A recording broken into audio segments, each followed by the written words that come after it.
Hello, I'm Dr. Catherine Clark, Interim President of the University of Rio Grande and Rio Grande Community College, and welcome to Voice of Rio. Have you ever wondered what it takes to be successful? Well, I've often wondered that, and I don't always follow the right path to get there. But today I'm very happy that we have Dr. Stephanie Alexander with us, who is going to tell us how students can be successful. So stay tuned.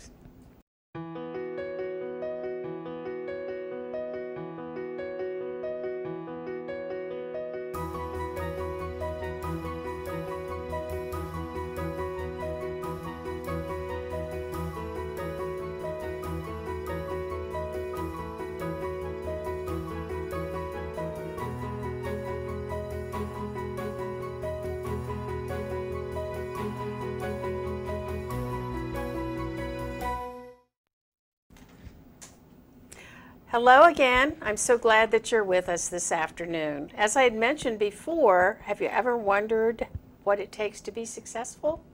Well, I have.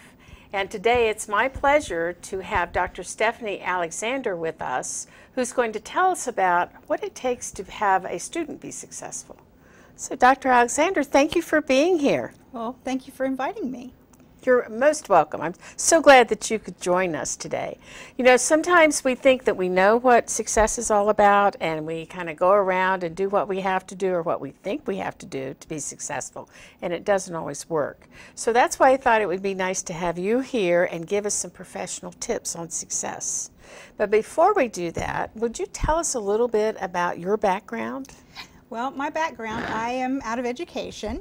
And I trained at OU to be an elementary school teacher. And I honestly thought that I would end up teaching kindergarten for 30 years, then retiring. And I did spend time in the elementary level, and I still keep my K-8. I'm still licensed just in case. But I came to Rio in 2003 to teach the developmental reading and writing with the English department. And it was a different world, and it was very interesting. How was it different? It was different because it was adults and there were no parents involved. Okay. Uh-huh.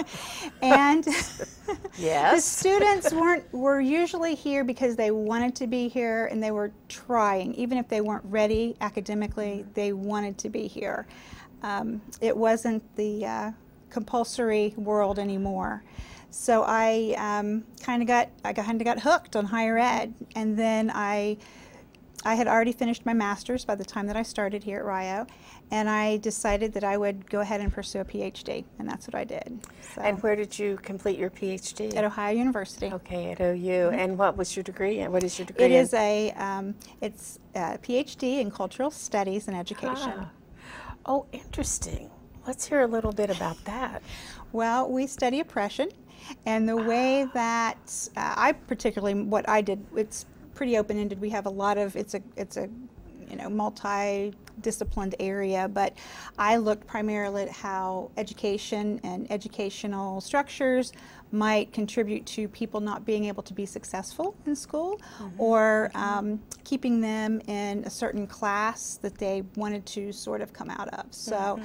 A certain class as far as a social class, mm-hmm, right? Socioeconomical class. And it's interesting how oftentimes the availability or the unavailability of education is powerful in keeping people oppressed. Mm-hmm. And it's a tool, I think, that sometimes is used by some individuals, leaders, to actually accomplish that, is yes. to keep people down and to kind of reduce the options that they have. Yeah. So, you know, in the United States, when we had the GI Bill in the 40s, you know, right. it opened up a lot of avenues for individuals that normally would not have had avenues open to them. Sure. And then with the advent of federally funded financial aid in the 70s and 80s, we mm-hmm. saw more doors opened.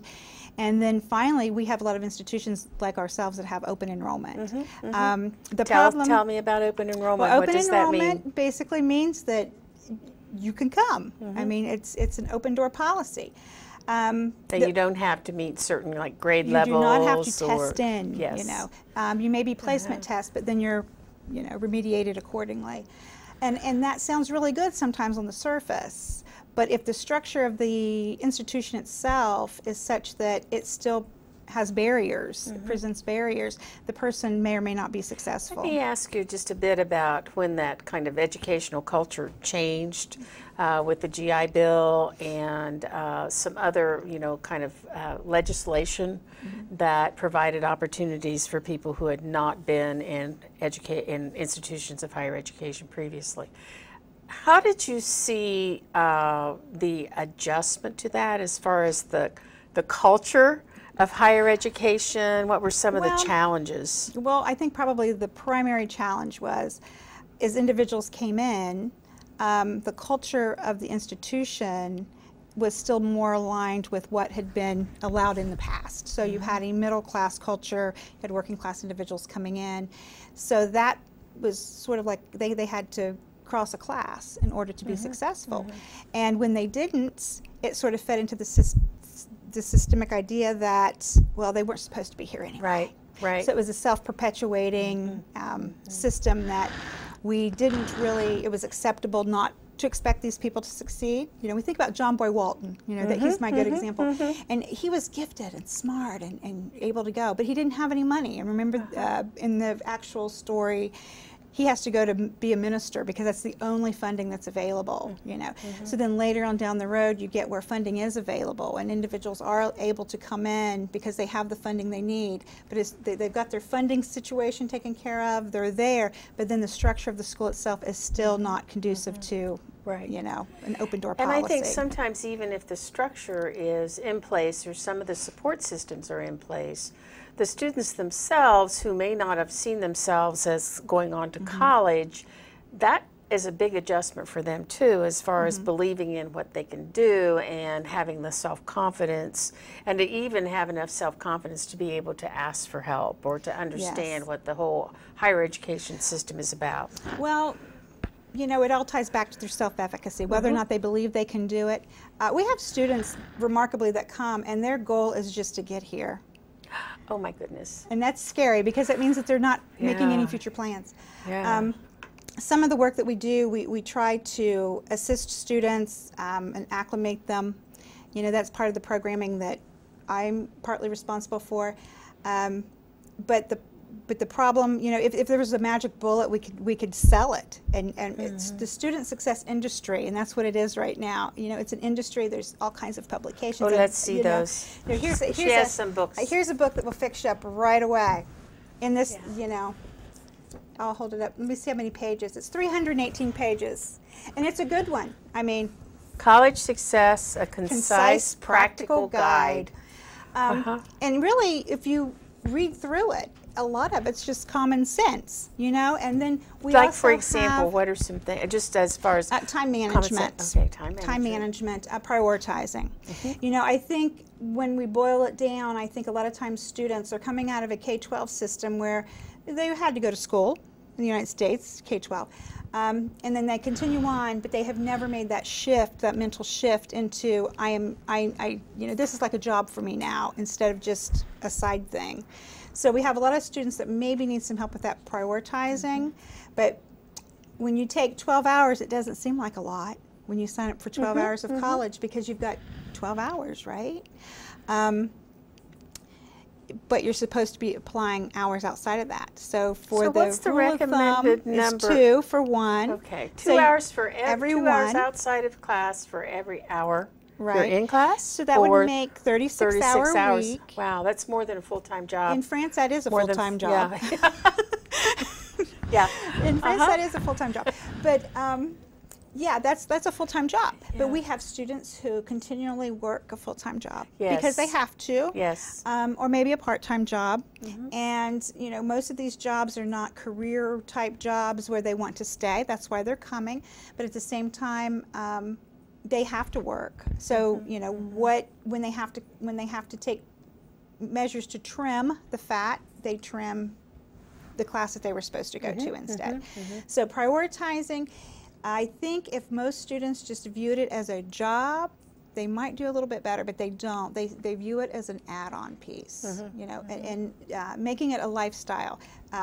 Being enrolled in school, and that is your lifestyle. Going to class is part of your lifestyle. Doing your homework is part of your lifestyle. and they're not making it a lifestyle. They're making it something added to their already busy life. Do you think that also part of the adjustment is when you come to school, and it's, you know, it's the higher education setting, and so much of what you're doing is kind of self-determined as far as your schedule. You're not required to go to class. There's Right. other, I mean, there's not really a penalty. Well, there's no probation officer, that's for sure. Right. You yeah. may wind up on probation. Right. But your truant officer isn't going to show up Yeah. at your mom's door and put someone in jail. And I think that, you know, that transition, it's a transitional time, especially for students coming straight out of a K-12 system.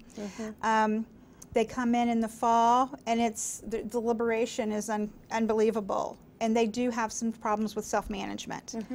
And then if they can get over that hump and get on through, sometimes they're okay. But sometimes that first bump is really hard and so damaging that it's hard to recover from. So if they do end up on probation, it's hard to get off. So tell us what probation is. Well, probation, we have two standards, an academic, which most people are familiar with, because, you know, GPA and, you know, playing sports in school, these are things that most people are, you know, part of their everyday conversation. One thing that students aren't aware of is what we call completion rate. And we have individuals that work at this institution that often get confused with the completion rate. The completion rate looks at what you've attempted versus what you have earned or accomplished successfully. And in the world of completion rate, a D- is just as good as an A because it's a completed course. A student can get into trouble with both of those, and if their completion rate or their GPA does not meet a certain standard, depending on the number of credit hours they've tried, they can end up on probation. And sometimes the damage is so great that they may be on what we call a state of continued probation until they finish their course of study. So it's not based on grades per se. It's based more more on on attempted hours and the hours completion completed. rate. We have two. There's two kinds. There's academic, which is the grades, and then financial aid, which is grades and completion rate. So if you don't have one or the other, you can lose your financial aid, any federally funded financial aid, which for most students, that's where it stops. So if you lose your federally funded financial aid and you're a student that receives it, it's very hard to come up with several $1,000s to pay Because tuition. you have to pay it back. Right. Yeah, and I think So- sometimes students may not understand that Right. they get aid, and you know, having never experienced that and experienced that support, that type of support, and we know that even the awarding of financial aid is very complex. Yes. And we expect our students to understand that and to understand all the consequences and all the rules, because you know, financial aid has, I mean, it has there's some standards that students have to meet. And I think maybe some people may misunderstand that and think that it's almost like a giveaway. Well, sometimes students have that misconception. Yeah, well, even students, sure. They don't realize that it can be turned off. Yes, right. For non-production is what I say. The United States government will not invest in something that's non-productive, and if you are a non-productive student, you will lose your federally funded financial aid. So a lot of times students don't see that. The process is if a student would not meet those standards, they end up on what we call satisfactory academic progress probation or academic probation. And then until they come up to the standard, they can be denied it if they end up suspended, or we keep them in a state of perpetual, you know, probation, but they still have to maintain certain standards. And they have to show that they're making progress, or, you know. So a lot of times that first term is so important. And if they hit the floor really hard, it's very hard to recover from it. And we have students during their first term, their first year, who are coping with lots of changes. I mean, not changes just within the classroom setting, because they're going from, you know, their high school setting when, you know, it was very structured, and then going to a college setting where, you know, there's nobody, you know, unless your instructor says you've got to be to class. But I mean, it's really not monitored the way it is in high school. And then if they're working and they're going to school and they have to manage their own time schedule, campus life and wanting to be involved in campus, and if they're living away from home in the residence halls. I mean, we expect a lot from these students, and many of them are our young adults, now I know that we also have a good number of older students, adults, we call them adult students, but older students that are coming to school too. But when you look at our first year students who are coping with all of these changes, you know, including a living situation that's very different, then we have a lot of, it's a very difficult, it's some high expectations, but not to discourage people from doing it, because we have support available. That's why it's necessary that we give them support. Yes, and as an institution, we help them try to make that transition a lot easier. Right. So some of the things that my area does. Well, tell me the name of your office. It's called the Department of Student Success. Yes. Okay. Right. Yeah. But I want to kind of point out that, you know, we're not the only people responsible for it. It's everybody's supposed to be responsible for students and helping them be successful students. So that's kind of, you know, we're not just a one little stop along the way. But what we primarily do is we try to help with that transition, and we try to give aid as it's needed. We try to, you know, be that support net that keeps them from falling. And one of the things that we have a first year experience course which helps students sort of transition in. This is actually one of the This has another book. This is one of our textbooks for the course, and of course when you look in it talks about the transition to college and gives you tips for being a more successful student. You know, a lot of the things that we expect students to know, they don't know, you know. The importance of that first week of class, you know, there's a myth that you don't need to go. Oh my. You know, and that's probably the most important week. And we have students that change their schedules that week. They miss the first week. They get off to a slower start. They don't know what the textbooks are for the class. You know, by that time, some instructors have already given reading assignments. So they're shooting themselves in the foot before they ever get started. So we have a transitionary class. We are looking at ways to make it better. And that's a required. Is that a required class for that's a good question. Students? Okay. It is a required class if your program of study requires it. Oh my, that's interesting. So if you go back and you look in the course catalog, you'll see that most of the programs of study where you're getting a degree from Rio Grande would require it. Okay. Now if you were to transfer and you transferred out, then your other college probably would not require it. But they're becoming very popular, so usually we give credit. And a lot of the information is generic, so it's going to help you regardless of where you've been. So a lot of times if a student comes in as a transfer, they've had a similar class at, say, Hawking or Shawnee State, we let them count that course. So we have the class, and we like for students to take it the first term. It's almost silly for them to wait until they're junior or senior to pick it up because they didn't take it yet or whatever. But we have several things going on with that class, and we've tried a couple different pilots, and we're looking toward moving forward in the fall with another more evolved version. So that is something that my office is responsible for. Another area is the developmental education or the remediation piece, where students might not be quite academically where they need to be with English and math. And I have coordinated that. We have undergone a complete redesign on that. And that is based on test scores as far as if they need to take those developmental courses? Yes. Okay. So students that come in, either their ACT or SAT, a few have those. If they have if they have those, we'll use those. They can do a placement test in the placement office, and we can use those to determine whether or not they might need a little extra push academically. And we have designed ours so that they don't lose time to degree, which is a new thing. It's a transition from the old style where a student would take the remediation during the first term and then the next term go into the college level course. So what we have now is a system where we put them in the college level course, and then we have a support course that is attached to it, like a co-requisite course. So say I take my Comp 1. You used a new word, co-requisite. Correct, yes. Oh, how I like that word. So I'm putting my Comp 1 course just like you would be putting in the Comp 1 course, and we're sitting there side by side, but at the end of, after the class is over, you get to leave because you're fine, but I need to stay maybe 1 hour or 3 hours, depending on what my placement test indicated. And then I stay for a little extra help so that I can do the assignments at the level that I need to be doing them. And we've had wonderful success with that in English. And students are not losing any time to degree since we do it the first term. No, we have a similar in another life, I worked with developmental education programs, and at that point, when students would take those developmental ed or remedial courses, they did not get credit for them. Right. And it was not a co-requisite. I mean, they took it before they were in the other course. Yeah, so that's very good news to know that.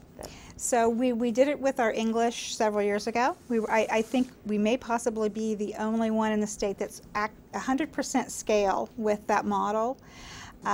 Every student that comes into Rio is placed in Comp 1, and then we give them the support they need based on their placement.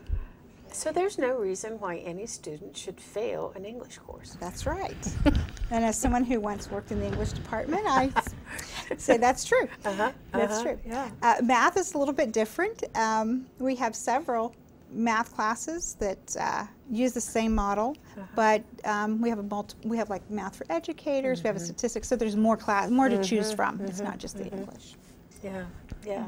Okay. But it seems to be working well. And students seem to be doing much better than they did in the past. Yeah. Well, here's a question. Should all high school students go to college? Well, that's a good question. Who did that come from? That came from our the audience. Well, I'll be honest.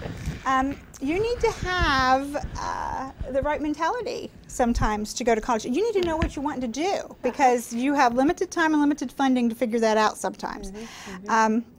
I think that students, in Europe they take a gap year. In the Scandinavian countries, sometimes it's up to 2 or 3 years.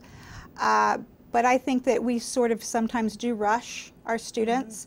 We don't value a lot of our skilled trades areas as we should.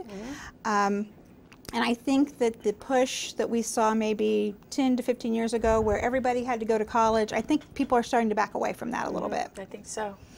But we know that students, we know from a lot of data that students are more successful when they have a goal in mind. And when they come in without a goal, it's harder for them. Right. Well, and we have a unique situation. I think it's probably one of a kind, not only in the country, but probably nationally, in that we have our community college and our four-year private college together. So students come in through the community college, and at that point, I mean, they can make a lot of decisions about what they want to follow, whether it's a 2-year program and receive a certification at the end of that. So they have some choices about, we have some real flexibility as far as the offerings for students. Yes, I think that our campus, and this is my opinion, but I think our campus is very unique in that we can give exposure to the four-year university and climate while they're community college students. I worked for a community college system in West Virginia for 5 years, and we were separate and we were feeder schools. Yes. It was a different, we focused on workforce. We had a different style setup. And it's like that in the state too, in Ohio, where you have the feeder schools.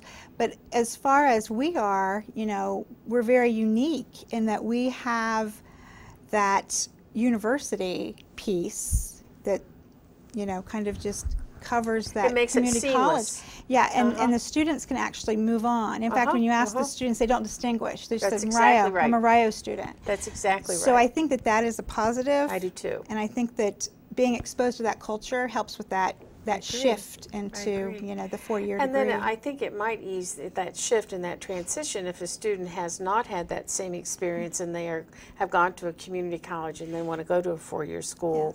In our setting, it's kind of like you don't even feel it. They don't even feel it. They really don't feel it. Yeah, good. Did we have another? I think it was about the vocational training. Yeah. So I have a son that is vocationally trained. And then he went back to school and recareered himself. So he could actually be making more money doing what his vocational training was. But yes, I think students do need to consider that because to me, vocational training is post-secondary. I mean, post-secondary training. Right. Does Rio have programs for students needing vocational training? We have some vocational type certificate programs. I know the technology. We have a welding program, and the welding. Yes, yes. Some of our health services. Yeah, Some of our health services would be considered to be within that realm, but it's all post-secondary, you know. One of the things that you mentioned was what the institution needs to provide to help students. It's not on the students. It's easy to publicize something like this and then say it's the student, and then that Right. way we can blame the student if they fail. Yeah. But that's not how it should be. You're part of a new group, a new presidential task team on recruitment and retention. Yes, and this is brand new. Yes, I the mean, task I think force you've is been put together like 3 weeks, I think. Yes. Well, I'm excited about this task force. Me too. Because retention is everybody's business. Yes. Just like student success is. We can't departmentalize it and tuck it away and say, well, somebody else is taking care of that. Right. Because it deals with what we do and how we interact with our students every day when they're with us. So this task team is divided into two working groups, one on retention and one on recruitment. And you're on the retention. I'm on the retention work group. Yes. And very quickly, this group came up with recommendations. Would you like to speak to the recommendations? Yes, we had several recommendations that we were just waiting for a chance to share. Right. And one is redesigning our current early alert system. So we've had early alert here for a while. I know that I was doing early alerts back in 2005, maybe 2004, as part of the Title III program, and it kind of changed. I don't want to say evolved, but more like devolved over the years. And it became a system where if there was a problem, students, someone would reach out. But it wasn't very effective.